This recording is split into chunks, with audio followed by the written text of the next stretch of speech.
1990ರ ನಂತರವಂತೂ ಪೈಪೋಟಿಗೆ ಬಿದ್ದವರಂತೆ ಕನ್ನಡ ಭಾಷೆಯ ಕಂಪು, ನೆಲದ ಸೌಂದರ್ಯವನ್ನ ಸಾರುವ ಹಾಡುಗಳು ಕಡ್ಡಾಯವೆಂಬಂತೆ ಸಿನಿಮಾಗಳಲ್ಲಿ ಇರ್ತಿತ್ತು.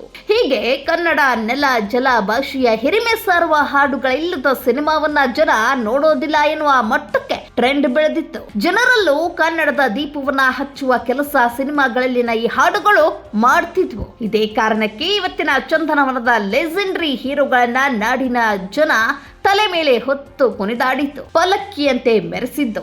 ಹಾಗೆ ಜನ ಬೆಂಬಲದಿಂದಲೇ ಇಂದು ಎಷ್ಟೋ ಮಂದಿ ಸಿನಿಮಾ ಲೋಕದಲ್ಲಿ ಮೇರು ಸ್ಥಾನಕ್ಕೆ ತಲುಪಿದ್ದು. ಆದ್ರೀಗ ಪರಿಸ್ಥಿತಿ ಹೇಗಿದೆ ಗೊತ್ತಾ? ಟಾರ್ಚ್ ಹಾಕೊಂಡು ಹುಡುಕಿದ್ರು 1 ವರ್ಷಕ್ಕೆ ರಿಲೀಸ್ ಆಗ್ತಿರೋ 200-300 ಸಿನಿಮಾಗಳ ಪೈಕಿ ಒಂದೇ ಒಂದು ಸಿನಿಮಾದಲ್ಲೂ ಕನ್ನಡ ನೆಲ ಜಲ ಭಾಷೆಯ ಹಿರಿಮೆಗಳನ್ನ ಸಾರಿ ಹೇಳುವ ಹಾಡುಗಳಿಲ್ಲ, ನೆಲದ ಸಂಸ್ಕೃತಿಯನ್ನ ಎತ್ತಿ ಹಿಡಿಯುವ ಕಥೆಗಳಿಲ್ಲ, ವೀರ ವನಿತೆಯರ ಸಾಹಸ ಗಾಥೆಗಳಿಲ್ಲ.